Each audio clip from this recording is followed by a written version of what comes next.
Hi అండి. మనం last లెసన్‌లో మనం థర్మోడైనమిక్ సిస్టమ్ అంటే ఏంటి, టైప్స్ ఆఫ్ సిస్టమ్స్ అంటే ఏంటి, నెక్స్ట్ ఎక్స్టెన్సివ్, ఇంటెన్సివ్ ప్రాపర్టీ అంటే ఏంటి, ఇవన్నీ తెలుసుకున్నాము. అలాగే మనం ఈ లెక్చర్లో ఈ వీడియోలో మనం థర్మోడైనమిక్ ప్రాసెస్ అంటే ఏంటి, థర్మోడైనమిక్ ప్రాసెస్లో ఏమేమి టైప్స్ ఉంటాయని తెలుసుకుందాం. ముందు థర్మోడైనమిక్ ప్రాసెస్ అంటే వెన్ ద టీడీ సిస్టమ్ అంటే thermodynamic when the TD state అంటే thermodynamic state of the system changes from one equilibrium state to other equilibrium state, that is called TD process అంటే thermodynamic process. when the TD state అంటే condition of system. మనం condition of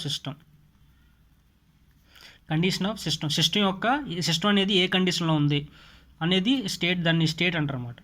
when the TD system అంటే thermodynamic state, when the thermodynamic state of the system changes from one equilibrium state అంటే one condition నుంచి ఇంకో కండిషన్కి వెళ్ళదాన్నే thermodynamic process అంటాం. అంటే when the TD state of the system changes from one equilibrium state to other equilibrium state, this is called TD process. అంటే ఒక thermodynamic process అంటే ఏం లేదంటే సింపుల్గా ఒక స్టేట్ నుంచి ఒక కండిషన్ ఇస్తే, ఒక సిస్టమ్ ఉంది, ఒక సిస్టమ్ అనేది ఒక స్టేట్ నుంచి ఇంకో స్టేట్కి అంటే ఒక కండిషన్ నుంచి ఇంకో కండిషన్కి ప్రాసెస్ జరగడాన్ని దాన్ని ప్రాసెస్ అంటాం. చేంజ్ అవ్వడాన్ని మనం ప్రాసెస్ అంటాం. సపోజ్ ఇది ఒక సిస్టమ్ ఉందండి, ఇదొక సిస్టమ్. ఈ సిస్టమ్ మనకి సపోజ్ ఈ సిస్టంలో ప్రెజరు P1 ఉంది, వాల్యూమ్ V1 ఉంది, టెంపరేచర్ T1 ఉంది. మనం దాన్ని హీట్ చేసాం అంటే ఒక ప్రాసెస్ చేసాం, అంటే హీట్ చేసినామంటే హీట్ చేయడం వల్ల ఏమైంది, ప్రాసెస్ జరిగింది. ఒక ప్రాసెస్ జరగడం వల్ల అదేమైంది, ప్రెజర్ అనేది P2 అయింది. అంటే సపోజ్ ప్రెజరు 100 బార్ ఉంది, అది హీట్ చేయడం వల్ల ప్రెజర్ అనేది ఏమైంది, దాన్ని హీట్ చేసి కంప్రెస్ చేయడం వల్ల ఒక ప్రాసెస్ జరిగింది. ప్రాసెస్ జరగడం వల్ల ఏమైందంటే P2 అయింది. అలాగే వాల్యూమ్ V2 అయింది, టెంపరేచర్ T2 అయింది. అంటే ఒక ప్రాసెస్ నుంచి ఇంకో ప్రాసెస్కి ట్రాన్స్ఫర్ అయింది. అంటే థర్మోడైనమిక్ ప్రాసెస్ అంటే లేదు, ఒక స్టేట్ నుంచి ఇంకో స్టేట్కి అంటే ఒక కండిషన్, ఒక సిస్టమ్ యొక్క కండిషన్ చేంజ్ అయింది. One equilibrium state to other equilibrium state called thermodynamic process అంటారు. అర్థమైంది అండి. నెక్స్ట్ థర్మోడైనమిక్ సైకిల్ అంటే మనకి then the process path on the itself అంటే ఒక తరం ప్రాసెస్ ఉంది, దాని ప్రాసెస్ పాత్ అనేది itself so that system return to initial state. అంటే ఒక స్టేట్ నుంచి ఇంకో ఇనిషియల్ స్టేట్ అంటే ఒక సపోజ్ ఇక ఒక సిస్టమ్ ఉంది, pressure P1, temperature T1 system ఉంది, ప్రాసెస్ జరిగింది. సేమ్ అదేవిధంగా హీట్ చేయడమో లేకపోతే కంప్రెస్ చేసినప్పుడు ప్రాసెస్ అనేది జరిగింది. ఏమైంది, ప్రాసెస్ జరిగిన తర్వాత ఏమైంది, ప్రెజర్ P2 అయింది, టెంపరేచర్ T2 అయింది, వాల్యూమ్ T2 అయింది. ఇప్పుడు అంటే మనకి ఏమైంది, ఇక్కడ ప్రాసెస్ అనేది జరిగింది. అంటే ఒక స్టేట్ నుంచి ఇంకో స్టేట్ కంటే ఒక కండిషన్ నుంచి ఇంకో కండిషన్కి ప్రాసెస్ అనేది జరిగింది. మళ్ళీ ఏమైంది, మళ్ళీ మన ప్రాసెస్ జరిగింది. మళ్ళీ ఏం చేసాం, ఈసారి మళ్ళీ హీట్ చేసాం. మళ్ళీ హీట్ చేయడం వల్ల ఏమైందంటే మళ్ళీ P1 ప్రెజర్ అనేది P1 అయింది, టెంపరేచర్ T1 అయింది, వాల్యూమ్ V1 అనేది మళ్ళీ ఇనిషియల్ స్టేట్కి వచ్చేసింది. సపోజ్ ఇది ఫైనల్ స్టేట్కి వెళ్ళాలి, ఇది final state, initial state final state. మళ్ళీ ఇది ఏమైంది, రిటర్న్లో ఓమ్ పొజిషన్ అంటే మనకి ఇనిషియల్ స్టేట్కి మళ్ళీ మనకి సైకిల్ అనేది ఒక రొటేషన్ అయ్యింది. Initial state to final state same అదే చెప్పాడంటే process path and self so that system return to initial state. ఒక ప్రాసెస్ జరిగిన తర్వాత మళ్ళీ ఆ సిస్టమ్ అనేది ఇనిషియల్ స్టేట్కి వస్తుందని థర్మోడైనమిక్ సైకిల్ అంటామండి. మనం సపోజ్ ఈ ప్రెజర్ వాల్యూమ్ డయాగ్రామ్ తీసుకోండి. ఇది ప్రెజరు, ఇది వాల్యూమ్. సపోజ్ ఇక్కడ P1 V1 ఇప్పుడు ప్రాసెస్ అనేది జరిగింది. ప్రాసెస్ జరిగిన తర్వాత P2 V2 అయింది. మళ్ళీ ఏమైంది, మళ్ళీ సేమ్ అదేవిధంగా మళ్ళీ ఇంకో ప్రాసెస్ జరిగింది. మళ్ళీ ప్రాసెస్ జరిగినప్పుడు మళ్ళీ ఇనిషియల్ స్టేట్కి వచ్చింది, అంటే P1 V1. అదేమైంది, ఇనిషియల్ స్టేట్కి వచ్చిన తర్వాత థర్మోడైనమిక్ సైకిల్ అంటే ఒక సైకిల్ అనేది కంప్లీట్ అయింది, దాన్ని థర్మోడైనమిక్ సైకిల్ అంటాం.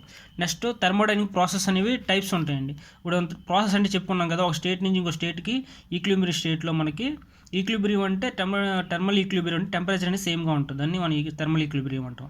సపోజ్ ఇప్పుడు మనం టైప్స్ ఆఫ్ థర్మోడైనమిక్ ప్రాసెస్ గురించి మనం ఒకసారి చూద్దాం. థర్మోడైనమిక్ ప్రాసెస్లో 2 టైప్స్ ఉంటాయండి, reversible process, irreversible process. Reversible అంటే సింపుల్గా అంటే మనం సపోజ్ ఒక షర్ట్ ఉంది, మనకి 2 సైడ్స్ మనం వేసుకోవచ్చు. అంటే మనం ఒకసారి వేసుకున్న తర్వాత మళ్ళీ రివర్స్లో వేసుకుంటే అది మళ్ళీ కొత్త షర్ట్లా కనిపిస్తుంది. సపోజ్ బయట సైడ్ వేసుకునేటప్పుడు అవుట్ సైడ్ రెడ్ కలర్లో ఉంది, మళ్ళీ దాన్ని తిరిగేసి వేసుకున్న తర్వాత మళ్ళీ అది కూడా గ్రీన్ కలర్ ఉంది. 2 సైడ్స్ మనం రివర్స్లో వేసుకున్నప్పుడు కూడా అది ఒక మనకి కలర్ఫుల్గా వేరే షర్ట్లా కనిపిస్తుంది. అది రివర్సిబుల్ అంటే సపోజ్ ఇది P and V pressure volume diagram ఉందండి. సపోజ్ ఈ ప్రెజర్ వాల్యూమ్ డయాగ్రామ్లో ఇక్కడ P1 V1 ఉందండి. P1 pressure P1 volume V1 ఉంది. ఒక ప్రాసెస్ అనేది జరిగింది. ప్రాసెస్ జరిగిన తర్వాత P2 V2 అంటే ప్రెజర్ P2 అయింది, వాల్యూమ్ V2 అయింది. ఇప్పుడు ఏమైందంటే రివర్స్ అంటే సేమ్ మళ్ళీ ఇదే పాత్లో ఇందాక మనం చెప్పుకున్నట్టు సైకిల్ అంటే ఏమైంది మళ్ళీ మళ్ళీ ఇనిషియల్ స్టేట్కి వచ్చింది కదా. ఇనిషియల్ స్టేట్కి వచ్చినప్పుడు వేరే పాత్రలు వెళ్ళకూడదు. పాత అంటే దారి అంటారు కదా, రాస్తా అంటే ఒక దారిలో. ఇప్పుడు సపోజ్ P1 V1 నుంచి P2 V2కి ప్రాసెస్ జరిగింది. సేమ్ అదే ప్రాసెస్లో మళ్ళీ రివర్స్లో అదే వేలో వెళ్ళాలి అంటే వేరే వేలో వెళ్ళకూడదు అనమాట. అదే వేలో వెళ్తే రివర్సిబుల్ సైకిల్ అంట. ఇర్రివర్సిబుల్ అంటే ఇప్పుడు ప్రెజర్ వాల్యూమ్ అదే సేమ్ డయాగ్రామ్ తీసుకొని ఇక్కడ P1 V1 ఉందండి. ప్రెజర్ V1 వాల్యూమ్ ఉంది. ఒక ప్రాసెస్ అనేది జరిగింది, P2 V2 అయింది. ఇప్పుడు ఏమవుతుందంటే ఇర్రివర్సిబుల్ అంటే మనకి సేమ్ అదే పాత్రలో వెళ్తానికి రివర్సిబుల్, దానికి ఇర్రివర్సిబుల్ అంటే వేరే పాత్రలో వెళ్ళాలి, డిఫరెంట్ పాత్. అంటే ఈ పాత్రలో వచ్చింది, ఈ వేరే దాంట్లో వెళ్ళింది, అంటే ఈ దారిలో వచ్చి వేరే దారిలో వెళ్ళింది.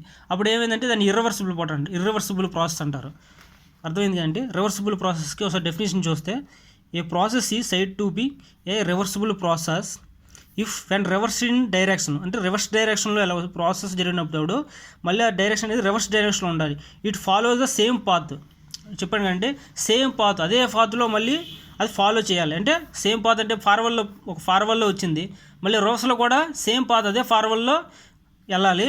వెళ్ళేటప్పుడు కూడా వితౌట్ ఎఫెక్ట్ ద సిస్టమ్, అంటే సిస్టమ్కి ఏం ఎఫెక్ట్ అవ్వకూడదు, సరౌండింగ్కి ఏం ఎఫెక్ట్ అవ్వకూడదు, సిస్టమ్ అండ్ సరౌండింగ్కి ఏవి కూడా ఎఫెక్ట్ అవ్వకూడదు. దానివల్ల రివర్స్ ప్రాసెస్లో వెళ్ళేటప్పుడు, రివర్సిబుల్ ప్రాసెస్ జరిగేటప్పుడు మనకి ఏదైతే పాత్లో వచ్చిందో అదే పాత్లో వెళ్ళాలి. అలాగే రివర్స్ డైరెక్షన్లో వెళ్ళేటప్పుడు అదే పాత్లో వెళ్ళేటప్పుడు కూడా without effect the system and surrounding, system కానీ సరౌండింగ్ కానీ ఏమనేది ఎఫెక్ట్ అనేది జరగకూడదు. అది మనం రివర్సిబుల్ ప్రాసెస్ అంటారు. నెక్స్ట్ ఇర్రివర్సిబుల్ ప్రాసెస్ వస్తే process which is not reversible in ways, అంటే ఏదైతే రివర్సిబుల్ కాదో ఆ ప్రాసెస్ని ఇర్రివర్సిబుల్ ప్రాసెస్ అంటారు.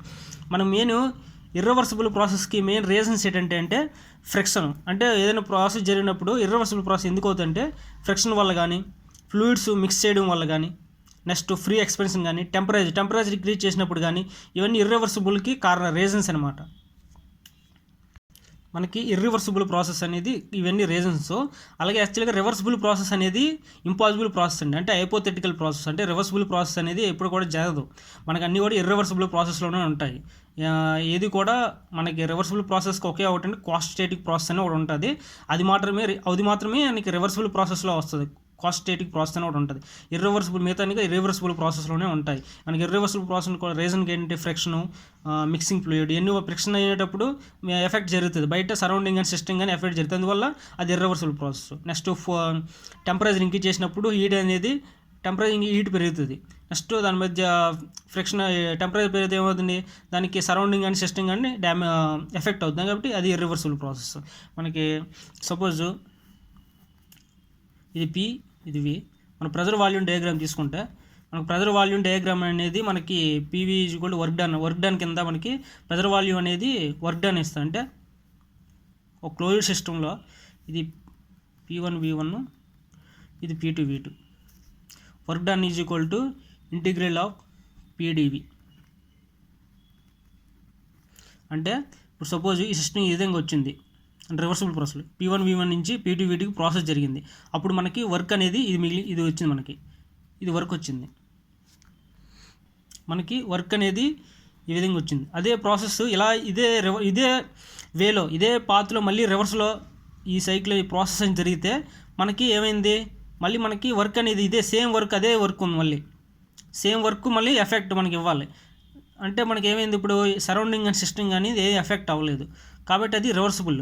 అది ఇర్రివర్సిబుల్ ఏమవుతుందంటే ఇక్కడ ప్రాసెస్ P1 నుంచి P2కి వచ్చినప్పుడు వర్క్ అనేది ఎంత జరిగిందో మనకి మళ్ళీ P2 నుంచి P1కి వెళ్ళేటప్పుడు ఈ సపోజ్ ఈ వేలో వెళ్ళింది అనుకోండి, సేమ్ డిఫరెంట్ వేలో వెళ్ళేటప్పుడు ఏమవుతుందంటే ఇక్కడ వర్క్ అనేది ఏమైంది, మళ్ళీ ఇక్కడ కొంచెం వర్క్ అనేది ప్రొడ్యూస్ అయింది, కాబట్టి ఏమైంది వర్క్ ఇది ప్లస్ మళ్ళీ ఇది యాడ్ అయ్యింది, కాబట్టి సిస్టమ్ అనేది సరౌండింగ్ మళ్ళీ వర్క్ అనేది యాడ్ అయింది, కాబట్టి ఇది ఇర్రివర్సిబుల్ ప్రాసెస్. అర్థమైంది కానీ ప్రెజర్ వాల్యూమ్ డయాగ్రామ్ అనేది మనకి వర్క్ అనేది ఇండికేట్ చేస్తుందండి. వర్క్ = ఇంటిగ్రల్ ఆఫ్ PdV అంటారు. అంటే ప్రెజర్ వాల్యూమ్ డయాగ్రామ్ అనేది వర్క్ కింద మనం తెలుస్తుందండి. ఎందుకంటే రివర్సిబుల్ ఇర్రివర్సిబుల్ తేడా ఏంటంటే, రివర్సిబుల్ అంటే మనం ఏదైతే ఒక పాత్ను ఫాలో అయిందో, ప్రాసెస్ జరిగినప్పుడు ఏదైతే పాత్ ఉందో అదే పాత్లో మళ్ళీ ప్రాసెస్ అనేది జరగాలి without effect of system and surrounding. దాన్ని రివర్సిబుల్ అంటారు. ఇర్రివర్సిబుల్ అంటే ఏదైతే ప్రాసెస్ రివర్సిబుల్ కదని ఇర్రివర్సిబుల్ ప్రాసెస్ ఉంది.